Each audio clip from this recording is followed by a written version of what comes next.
তো স্নেহের 2026 সালের নতুন বছরের সপ্তম শ্রেণীর ছাত্রছাত্রী বন্ধুরা, আশা করি তোমার সবাই ভালো আছো। আজ আমরা যে বিষয়টি নিয়ে আলোচনা করব, সপ্তম শ্রেণীর সেকেন্ড ইউনিট টেস্ট অর্থাৎ দ্বিতীয় পর্যায়ক্রমিক মূল্যায়নের পরিবেশ ও বিজ্ঞানের কোশ্চেন পেপার নিয়ে। দেখো সরাসরি স্ক্রিনে সপ্তম শ্রেণীর সেকেন্ড ইউনিট টেস্ট অর্থাৎ দ্বিতীয় পর্যায়ক্রমিক মূল্যায়নের পরিবেশ ও বিজ্ঞানের কোশ্চেন পেপারটা দেখতে পাচ্ছ। ফুল মার্কস তোমাদের রয়েছে 50, সময় তোমাদের রয়েছে 1 ঘন্টা 30 মিনিট। প্রথমে তোমাদের ভৌতবিজ্ঞান থেকে প্রশ্ন হচ্ছে, একের দাগে সঠিক উত্তর নির্বাচন করো যে কোনো 5টি প্রশ্নের মান 1 করে 1 × 5 = 5। প্রদত্ত কোনটি স্বপ্রভ বস্তু? উত্তর হবে জ্বলন্ত বাল্ব। ইলেকট্রিক স্ত্রীকে গরম হতে সাহায্য করে যে তার, সেটি হলো নাইক্রোম। পরিবেশ দূষণ ঘটায় জীবাশ্ম জ্বালানি থেকে পাওয়া যায়। সমতল দর্পণে গঠিত প্রতিবিম্ব সমশীর্ষ সমান। কোনটি তড়িৎ প্রবাহের সক্ষম? উত্তর হবে গ্রাফাইট। শক্তির আদিম উৎস হল সূর্য। চুম্বকের আকর্ষণ ক্ষমতা বেশি হয় ঠিক দু প্রান্তে। বাল্বের যে অংশ আলো দেয় সেটি হলো ফিলামেন্ট। বর্তমানে শক্তি চাহিদার বেশিরভাগটাই আসে জীবাশ্ম জ্বালানি থেকে।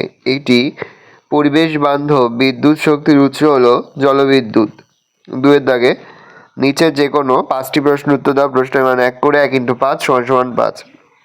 1. তড়িতের সুপরিবাহী পদার্থের 2টি উদাহরণ দাও। লোহা ও তামা। শূন্যস্থান পূরণ করো। এক্স রশ্মি আবিষ্কার করেন বিজ্ঞানী ড্যাশ। উত্তর হবে রন্টজেন। শূন্যস্থান পূরণ করো। বৈদ্যুতিক সার্কিটের নিরাপত্তার জন্য ড্যাশ ব্যবহার করা হয়। ফিউজ তার। একটি তরল জীবাশ্মজ্বালানির নাম লেখো। পেট্রোলিয়াম। বায়োগ্যাসের মুখ্য উপাদান কি? গোবর। এলইডি এর পুরো নাম কি? Light emitting diode. কোন প্রতিফলনে বস্তুর প্রতিবিম্ব গঠিত হয়? নিয়মিত প্রতিফলন। বৈদ্যুতিক বাল্বের যে তারটি জ্বলে তার নাম ফিলামেন্ট। এটি সাধারণত টাংস্টেন ধাতু দিয়ে তৈরি। 3-এর দাগে 2 থেকে 3টি বাক্য উত্তর যে কোনো 4টি প্রশ্নের মান 2 করে 2 × 4 = 8।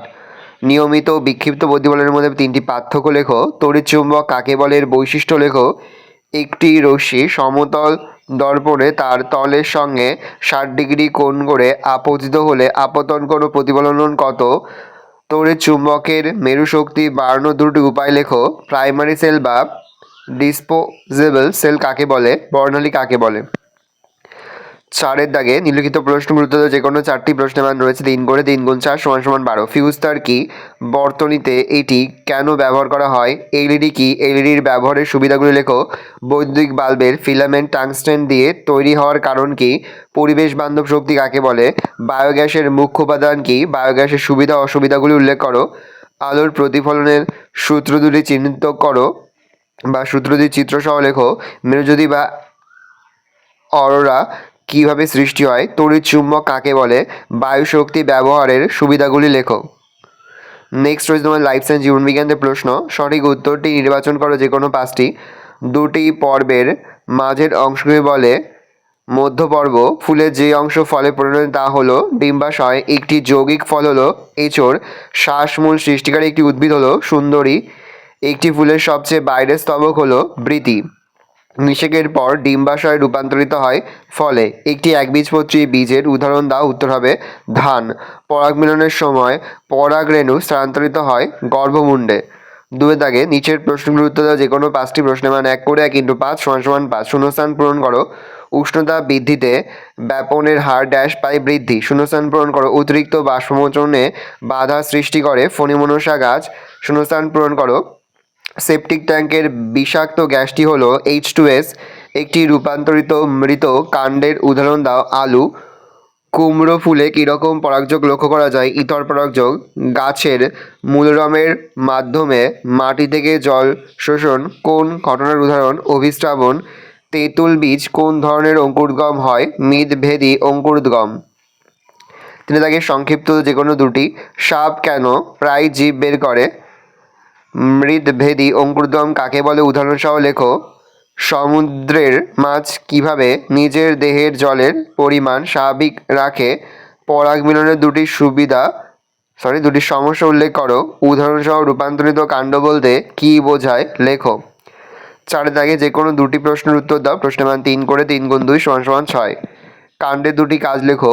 মূলের 3টি কাজ লেখো। একটি আদর্শ পাতার চিহ্নিত চিত্র অঙ্কন করো। পরাগ মিলন কাকে বলে? স্থানিক ও অস্থানিক মূলের 2টি পার্থক্য লেখো। একটি আদর্শ ফুলের চিত্র অঙ্কন করে বিভিন্ন অংশগুলি চিহ্নিত করো। ভালো করে দেখে নাও। এই রোজ রুরাল তোমাদের সেকেন্ড ইউনিট টেস্ট অর্থাৎ দ্বিতীয় পর্যায়ক্রমিক মূল্যায়নের ক্লাস 7-এর পরিবেশ ও বিজ্ঞানের প্রশ্নপত্র। ভালো করে প্রশ্নপত্র দেখে নাও। আশা করি ভিডিওটা ভালো লেগেছে। ভিডিওটা ভালো লাগলে ভিডিওকে লাইক করে দেবেন। আমার নতুন হও তাহলে সাবস্ক্রাইব প্রেস করে পাশে বেল আইকন প্রেস করে নতুন কোনো ভিডিও আপলোড করি সবার ফার্স্ট নোটিফিকেশন তোমরা পেয়ে যাও। আর এই ভিডিওটি তোমার বন্ধু বান্ধবী আত্মীয় সবার মধ্যে কিন্তু অনেক শেয়ার করে দিতে পারছো। সপ্তম শ্রেণীতে পড়ছে, আমরা কিন্তু ইতিমধ্যেই সপ্তম শ্রেণীর প্রতি বিষয়ের সিলেবাস প্রশ্ন এবং নমুনা প্রশ্নপত্র কিন্তু আপলোড করে কিন্তু এখনো পর্যন্ত সেই ভিডিওগুলো না দেখে থাকো, ভিডিওগুলো কিন্তু তাড়াতাড়ি দেখে নাও। ভালো করে দেখে নাও প্রশ্নপত্রটা।